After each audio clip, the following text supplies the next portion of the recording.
You know, there's an old saying that great fences make good neighbors. And if you're looking for an affordable and quality property fencing option, choose Heritage Fence Company in Germantown, Tennessee. Now, they specialize in all kinds of custom fence builds, no matter what you're needing, whether it's a privacy fence, ornamental, a three-rail farm, although they'll even do an electrical braid farm fence, and pool safety fences as well. So you can call Corey or John, and they'll work with you to build a fence that suits your needs and your wants. 901-326-2081. Corey, John, and their team, they're prepared to work with you to deliver high-quality fencing options for your home or business. Heritage Fence Company, 901-326-2081. Call Corey or John today. Heritage Fence Company, 901-326-2081.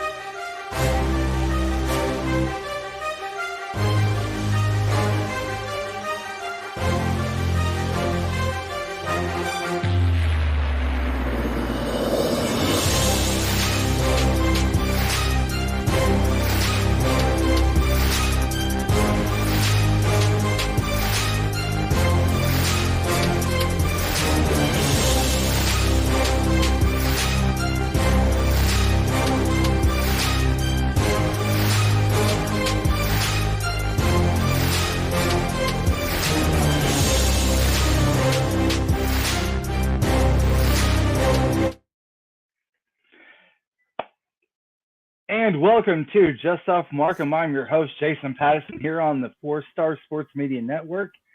And I am very, very happy to have a former great Razorback, best looking guy I know from Booker T, Washington.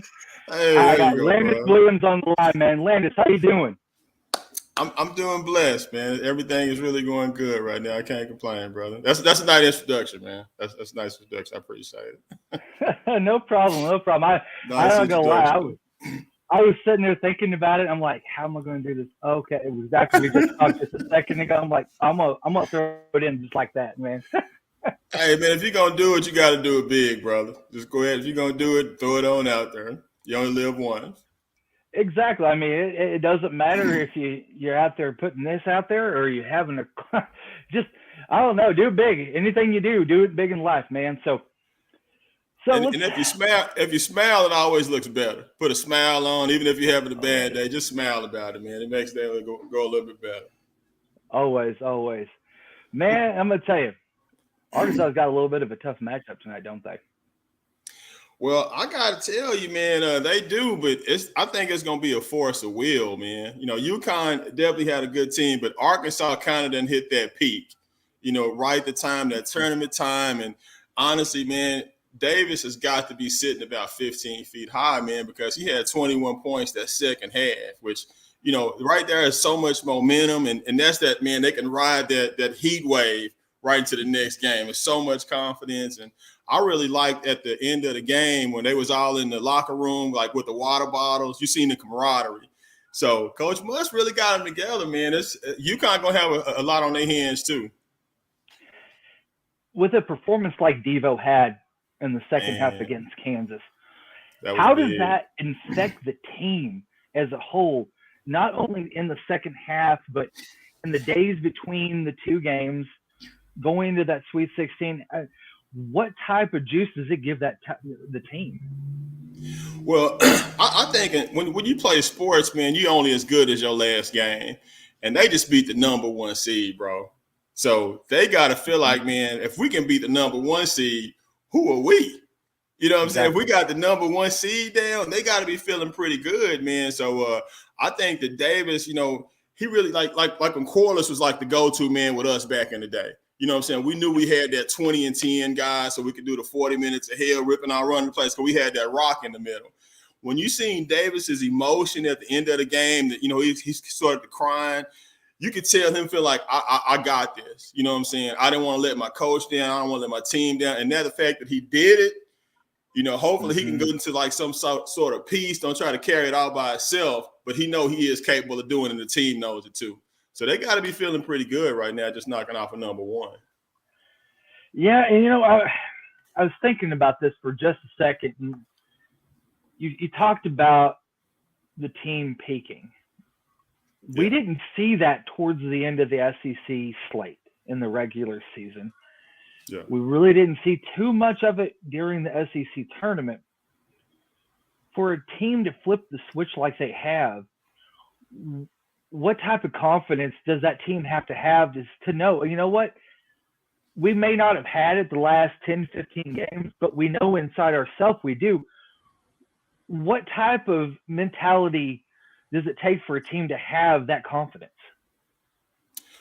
Man, I think that, man, you just kind of like sink into like some type of a, coming together type part. It's like even if, say, if you're in a relationship, you go through your good parts, you go through your bad parts, but then like maybe through like some, you finally hit a patch where you're able to communicate well.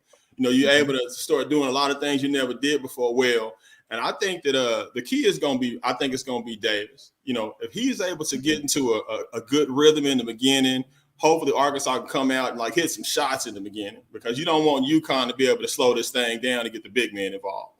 So you want to kind of be ripping and running all around the big guy. Maybe the play is even over before he gets to the other end.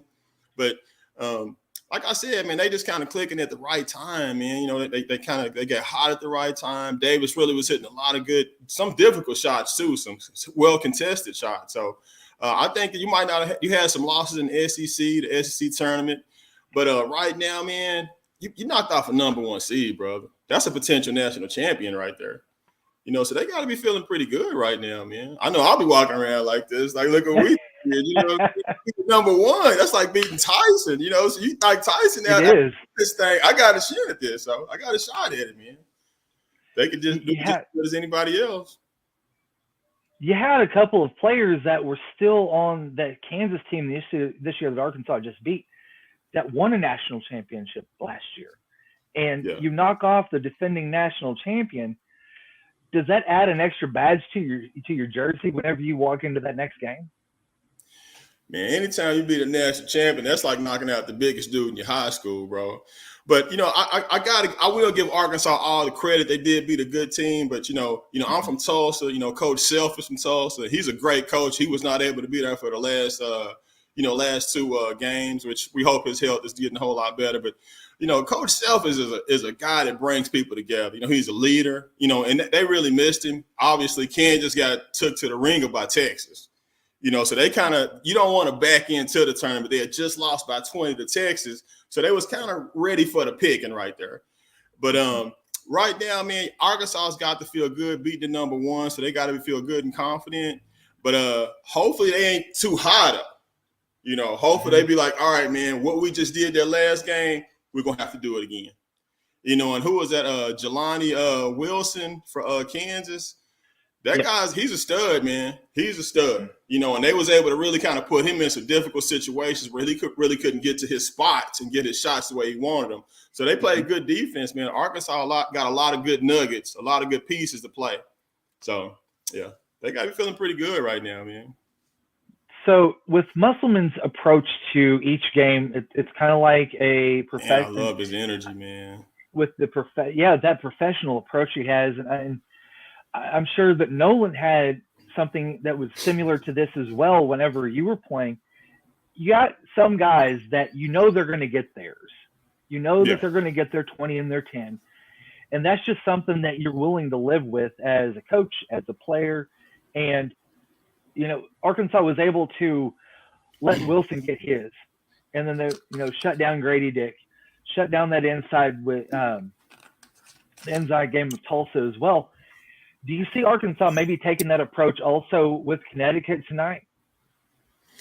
I mean, like I kind of said earlier, man, I think Arkansas is going to have to kind of force their will, man. I think you kind of want it to be like a little bit of a messy game, a little bit of a scrappy game where they can get that speed.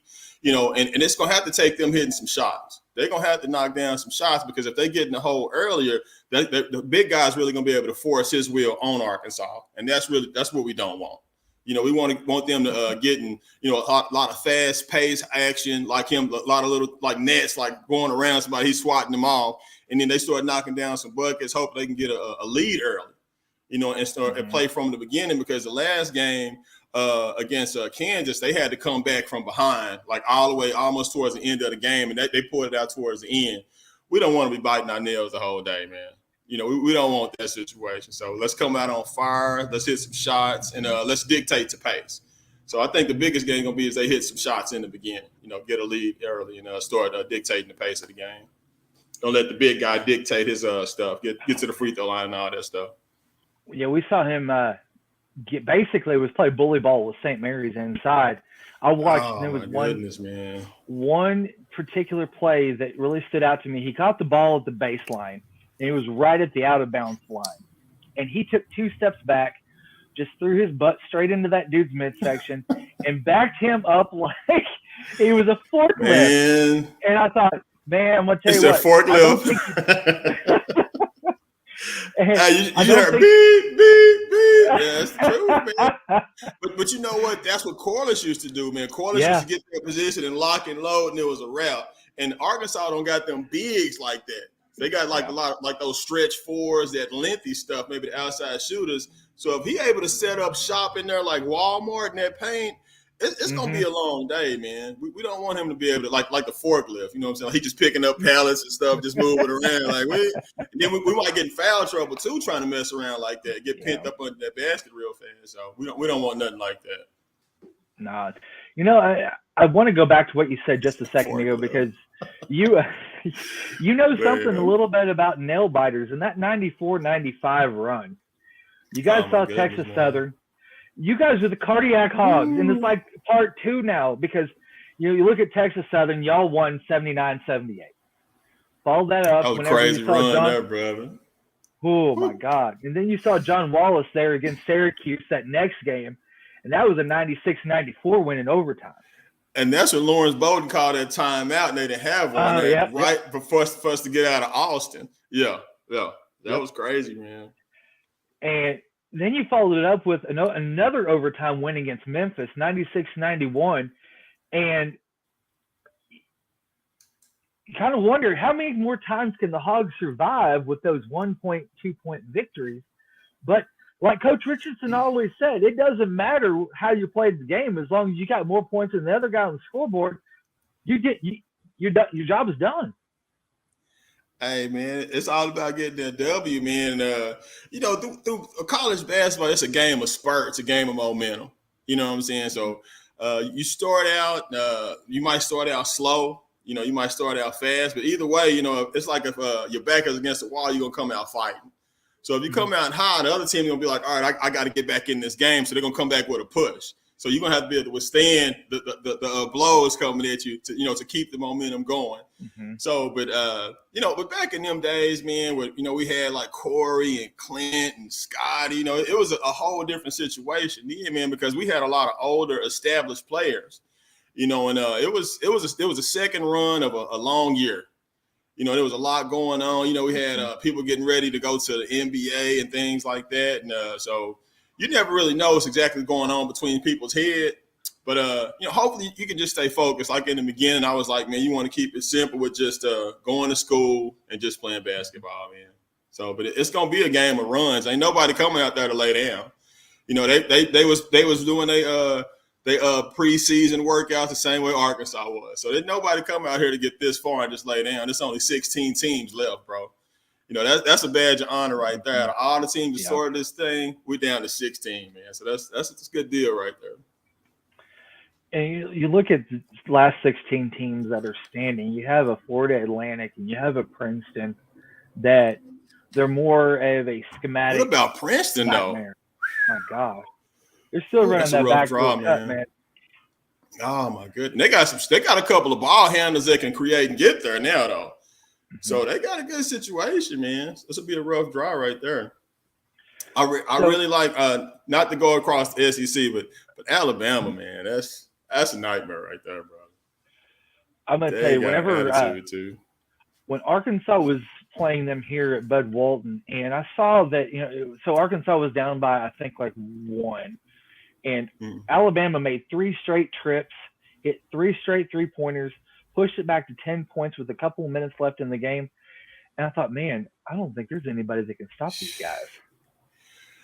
And you know what? They do got like Brandon Miller, and if you get into the paint, you got to dunk it, brother. That's coming up out of there. You know, they got so much lean. But I like the point guard, Quinterly. Yeah, he played with so much attitude, like, man, like somebody owe me something. And they feed off him. And once he started distributing the ball and getting to the paint, he always looked like he's so mad about something. So it's a lot of good teams left in there, man. What is it? Was it Farley Dickinson? You know, the run they had. You know what I'm saying? So it's you never know who's gonna pull it off, man. I think Alabama might be the favorite, but they're gonna have to fight to get there too, though, man. Yeah, this is a very open tournament, these last 16 teams, just because of what has transpired the first weekend with the first two games. And one of the things that I think might set Alabama apart a little bit, like you said with Javon Quinterly, he goes into every game, and I'm not saying that he is Michael Jordan, but he has that mindset of, he comes in, he's like, I'm gonna take my money out to you. I'm gonna get your money, and I'm gonna get your money, and I'm gonna get your money.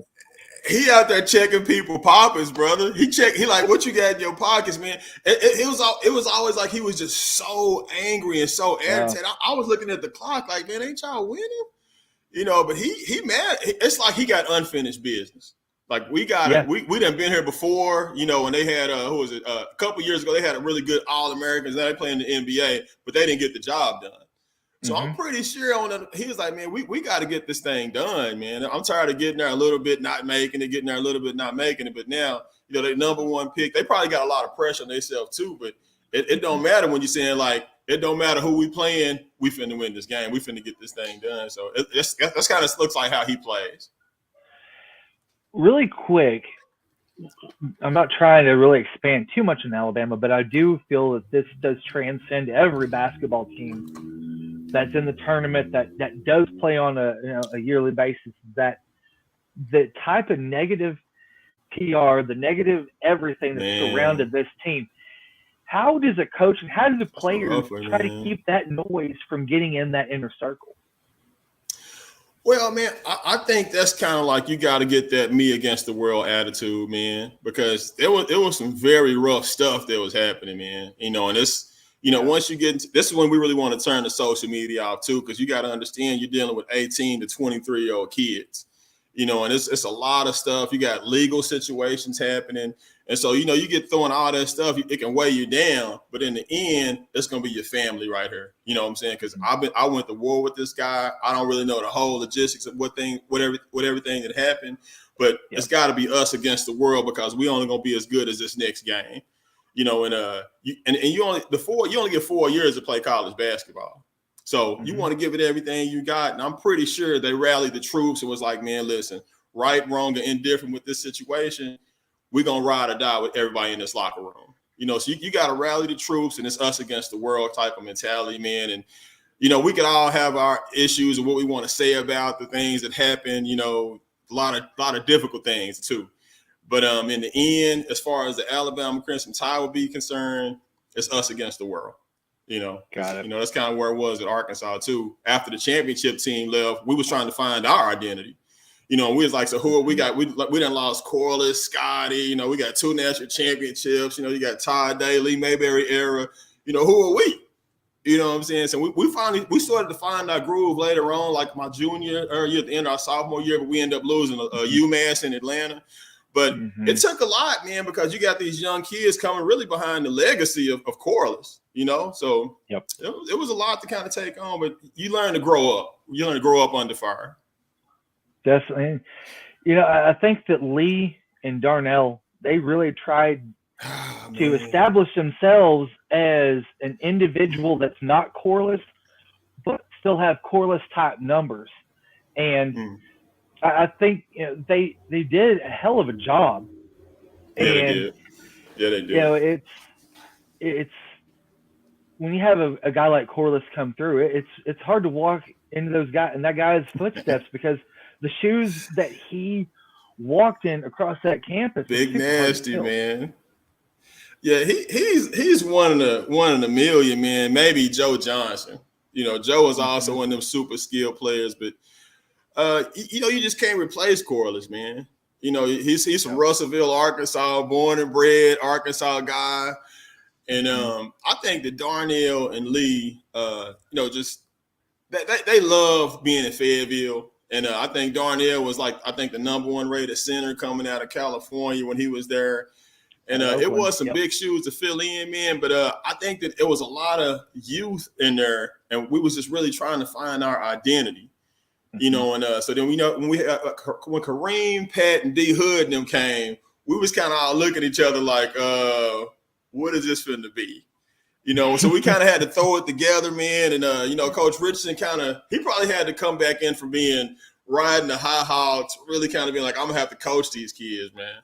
You know, because a lot of us played inside in high school. I did, but we was learning to play and develop out there on the wing. You know, so it was a new set of health, nutrition, having to guard guards. So it was a lot of learning that happened. Like when with Clinton, Corey, and Scotty, they all played guards in high school, so they was able to play it in college. You know, so it was a lot of transitioning from the championship team to the Sweet 16 when I was a junior and sophomore and stuff. So, yeah. Well, we're going to head to a quick break for just a moment. And then after the break, I want to kind of expand about your time as a Razorback, playing under Nolan, and just kind of get into that a little bit. Okay. Sounds good, brother. All right. Well, we're going to take a quick break for just a moment. This is Just Off Markham, and I'm your host, Jason Patterson. You know, there's an old saying that great fences make good neighbors. And if you're looking for an affordable and quality property fencing option, choose Heritage Fence Company in Germantown, Tennessee. Now, they specialize in all kinds of custom fence builds, no matter what you're needing, whether it's a privacy fence, ornamental, a 3-rail farm, they'll even do an electrical braid farm fence and pool safety fences as well. So you can call Corey or John, and they'll work with you to build a fence that suits your needs and your wants. 901-326-2081. Corey, John, and their team, they're prepared to work with you to deliver high-quality fencing options for your home or business. Heritage Fence Company, 901-326-2081. Call Corey or John today. Heritage Fence Company, 901-326-2081. I tell you what, man, I don't need a fence, but I definitely want to go get one now after seeing that commercial, man. It's pretty creative stuff right there, brother. Oh, man. Well, we're back here just off Markham. I'm your host, Jason Patterson. We're joined by the best-looking guy from Booker T. Washington, Landis Williams. Hey, there we go. We're going to jump into some of the times with you as a Razorback. I got Dylan Madden here, one of our hosts of the Man Cave.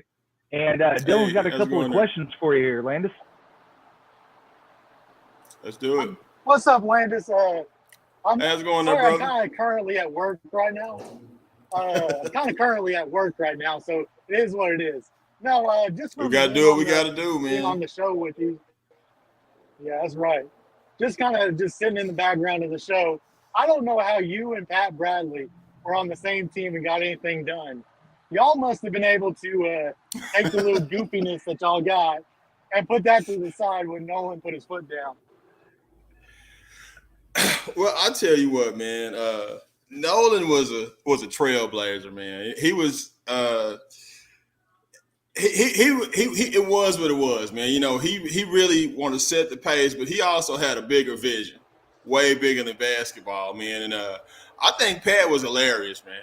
But you know, one thing about Pat was gonna be prepared, and Pat was a spiritual person, you know, which is really kind of good. He had the Boston accent and all that kind of stuff, but Coach Richardson, man, he was a trailblazer, man. He was very difficult to play with. I'm not gonna lie to you, but in the end, I'm happy that I went to Arkansas and played under him, because sometimes in life it's not gonna be fair, but you still got to get through it. You know what I'm saying? You still got to keep going. That's one thing with him. That's what a lot of people say about people that will push you to your brink. That's him, brother. That's him. Betterment. Yeah. And sometimes I wonder, would Nolan even be able to coach today in today's society? Man, I'm gonna have to say I think it will be very difficult for him. You know, just from my own opinion, and I think, you know, Coach Musselman is like that. It's more of sexier, romantic type situation. It's more of a reciprocal relationship from the kids. You can see the excitement. You can see, it's everybody got the wild hair going. Coach Richardson wouldn't have had that. You know what I'm saying? So he's more of a lenient guy, but it's more of a nice. I'm trying to get you guys to the NBA. I think that's kind of what the pace is with him. And Coach Richardson was like, all right, we're finna do this 40 minutes of hell. We're gonna be very disciplined. This is how we finna do it. This is how we finna do it. Let's get it done. And Coach Mush is like, all right, everybody kind of sink into your roles, and this is gonna be the structure. Now, everybody, let's just do the best we can out here. But it works, man. It really works, man. And especially see Davis grow into where he's become that last game. It's really cool to see what they're gonna bring tonight. Yeah, I really think that Devo's grown up a lot this year. I know there's at times you just gotta scratch your head sometimes, and I've been critical of Devo myself. But there's sometimes he just had those head scratching plays. But for every one of those head scratching plays, you play a game like you did against the number one team in our bracket. I mean, all that's forgiven at that point. And I think one thing we got to realize is that when it comes to young kids, man, you never know when the light's going to come on, man. And I think that at the end, when you seen all the emotion, I think he was proud of himself, man. Like, he didn't really know if he was capable when the light is on that bright against the number one team and the number one seed, if he was capable of doing that. But now he knows it's in this repertoire. He's got to be feeling good. That's the cub coming to be a lion right there. He knows he can do it. The team knows he can do it. The coach believes in him. I hope he can sink on down it and find that comfortable place and just play his game, man. Just do the best he can, man, which we've seen. He can get 21 and a half against the number one seed. So, he's capable of doing it. Yeah. I kind of wondered for today's game. Y'all kind of went over it earlier with Sinago and Klingon. Do you think that in the NCAA tournament, especially with Muss, he's done a really good job with like big men and making the big men play left-handed? Do you think that's going to be a factor in today's game? This is almost like predicting the score, man. I think that we were just talking about who's going to be able to predict the pace. And I think if Arkansas is able to come out and hit some shots, I think they're going to be able to take the big guy out of it a little bit. They're not going to be able to slow it down where he can get those second chance points, get to the free throw line, because they're going to be hitting shots. They're going to have to get it out the net and take it out. But if Arkansas come out kind of breaking, it's going to kind of slow it down, get some of Arkansas's confidence down. I think it might slowly start to play in the UConn.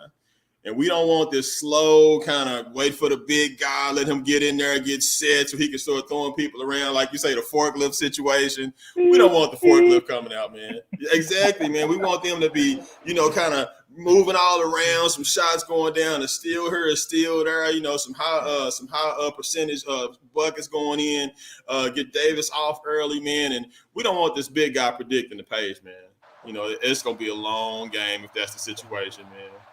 Hey, Jason, that's all I got. I appreciate both of you. Landis, I need you to come on the Man Cave sometime for me. Hey, let's do it, brother. Let's get it done, man. I got you. I'll return it back to Jason. All right, thanks, bro. Dylan, man.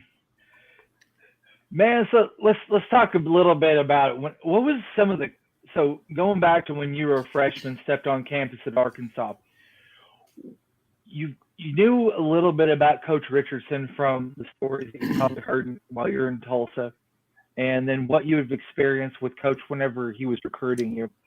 What type of a culture shock, I wouldn't say culture shock, but what type of a difference was it from when you were playing in high school to those first couple of practices with Coach Richardson? Well, I think with me, man, you remember my first year out, I actually sat out. Yeah, you're right. And that was the year we beat Duke, in the national championship. And it was very difficult for me because for the first year in my life, since I was in fifth grade, I wasn't playing. And then you got to think they go on and win the national championship, bro. Like what's the chances of that happening? But Coach Richardson, man, when he came, when I did the visit, he came to my house, man. It was kind of like man, it's Coach Richardson. You know what I'm saying? They had just lost to North Carolina with Eric Montrose and them, the Sweet 16. And, Clint McDaniel was there. We went to the same high school. I think he was a senior when I was a freshman. So I was very familiar with Clinton, and Lee Mayberry is also from Tulsa. So it was a lot of Tulsa tradition, and Coach Richardson was from Tulsa. And we just knew it. I knew his history, and at the point in my life playing AAU basketball, we was always like going against the best people in the country out of Tulsa, California, New York, we was playing against them. And my mentality coming to Arkansas is I wanted to play with the best against the best, really pushing myself. That was kind of my mentality. And when I first got there, I remember I was transforming from being the 4 or 5 to really playing that 2-3 position in college. And so it was a lot of discipline. It was a lot of it was a big learning curve for me, man. A lot of development had to happen to instead of guarding these power forwards, guarding people like Clint, guarding people like Scotty, Al Dillard, Davor Remack, and some of these big guards that can really shoot and move. And I wasn't used to moving, I'm blocking shots and stuff in high school. So I had to learn to handle the ball some. So it was a big learning curve, man. And but that's how you got to learn college basketball, man. You got to learn under fire, man. The boys got to become a man in 4 years, bro. It is what it is. Because ain't nobody gonna let you eat off their plate, man. You got to earn it. So the infamous 1.5 man whenever Pat would come on the floor, what was the system that Nolan was implementing? Because as Pat Bradley has notoriously said it for I don't know how many years now, he tried to play defense. Didn't quite work out that way, but you guys are having to play man and a half. So from your perspective, how did that affect you on the defensive end? It kind of looked like Pat was running the mud sometimes. Like, man, like what are you doing? I mean, but Pat was like a very savvy dude, though, man. You know what I'm saying? Because he wasn't the fastest person, but he was really smart. He was thinking ahead the spot I needed to get to. Because Al Dillard was a real fast guy, very athletic, and he can get his own shot. But Pat was more of a smart. He was a thinker. You know what I'm saying? He knew what he had to do to get there. I'm gonna have to think ahead of here to get to this situation. And so, but you had to have Pat on the floor because he was the best shooter we had. So you had to have him in there. And he was smart. He wasn't gonna make a lot of mistakes. And some of that stuff you just it's those little intangible things you gotta have. You can't have all these number 1 McDonald's All-Americans, but you also still gotta have that Jill to bring this stuff. You can't have a bunch of attitudes. And Pat was just really a good guy, man. It's more than just the on-court stuff. Pat brought a lot of leadership. He was always going to be prepared. He was going to give you everything he had. You could count on him. So Pat, he was just a good guy, man. He might not have been the fastest, but it's no accident why he's holding that 3-point record at the University of Arkansas. And there's been some studs to come through there, bro. That's a big deal right there. There's been some studs to come through that deal. So, little thing I do want to bring up, I kind of want to get your take on it. Coach Anderson, you played for him while you were at Arkansas. Your thoughts on kind of how you think how it affected maybe Coach Anderson, the way that St. John's has handled that situation so far with letting him go the way that they did? I really don't know the whole ordeal of everything, man. But and knowing Coach Anderson, man, he's just really a good man.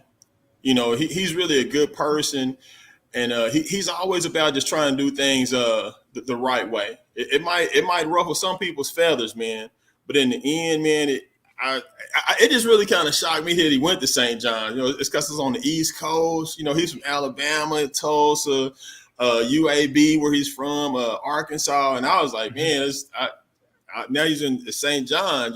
So. It's kind of like a culture shock, but I mean, I don't know the whole situation with St. John's, and I can't speak on it, man. But just knowing Coach Anderson from the time that I was there, he's a good man, dude. I don't think I couldn't see him doing anything that wouldn't be for the best interest of his program, of his kids, and for people's families, man. So all the time I was around him, just really a good stand-up man. Definitely. No. I do have one question for you. Whenever Derek Hood came into the program, what type of a machine monster was that guy on the floor in practice? I'm gonna tell you, man, D Hood was the hardest working person I've ever seen in my life. And I played against D Hood in high school. We played at a tournament in Wichita, Kansas, and they had another guy that ended up going to Kansas. And I think D Hood was like, maybe I was a senior. I think D Hood might have been a sophomore. And he just always worked hard, man. But one thing about D Hood, he's very disciplined, man. You know, he was like taking like trigonometry, engineering. I mean, we was like taking communications classes, man. You know, like he was all about it. And I think he married a girl that was an engineer. I think he lives down here in Plano. I was like, man, he always had his books with him, but he was about the business, man. You know, you wouldn't go to outwork D Hood, man. And so he was always in the gym. He was a big, strong guy. You know what I'm saying? But he also had that work mentality, man. Anything he got, man, he deserved it, bro. You know, he was gonna bring the hard head in the lunchbox he had in the hammer. Yeah. You know, he was, you know what he was gonna get. He was gonna give you everything he had, man. That was a hard working guy right there, brother. Well, we're gonna get out of here real quick, but I do have two final questions for you. First, you come back to Fayetteville. Where is the first place that you're gonna stop to grab something to eat? Oh man, the last time we was up there, I was up there. It was when they had the national championship reunion, and we went and watched a baseball game. They got a nice facility over there now, and they had some wings up in there, man. Hey, them wings wasn't bad, so I wouldn't mind going back up there in the box with Coach Dunn, you know, and watching the baseball game and grabbing some wings, bro. They got the suites. That thing is laid out up in there, man. Them kids are spoiled up there. Now they got the gym and the practice facility across the room now. I'm like, man, what was all this stuff was we at? They had us wearing them big old Converse. Now they got almost wearing Jordans and stuff. I'm just like, man, I'll be talking to like Lee and them on like, man, y'all see these shoes? They be like, that's crazy, man. You know, we was wearing the combat boots, man. So, but I'll grab some of them wings out there at the baseball game, man. That's a nice setup they got right there, bro. Real nice. And final thought, prediction on the final score for the game tonight? I got to go with the Hogs, man. I've been thinking about it when you was like, man, come on the show. I got the Razorbacks 68-72, man. I don't know where the numbers is coming from, but I think it's going to be a good game. I think UConn will be able to enforce their will. I think Arkansas will get the momentum back. I think Arkansas will be able to force their will. So now we're coming right down there towards the end. It's going to be a good game, man. But I think Arkansas going to get enough. And I don't think the big guy is going to go crazy for UConn. He probably get some good numbers, like maybe 24-8. But it's going to take more than that. He's going to have to get more than that. And I think Davis going to have a coming out party, man. You know, I think his heart is right. The team is behind him. You know, coach going to have them ready to go, man. So I got them Hogs 68-72, brother. Let's get it done, Bob. Let's get it done tonight. Man, I'm going to tell you what, if that is the exact score and if that game tonight's game happens exactly like that, you will be my new good luck charm.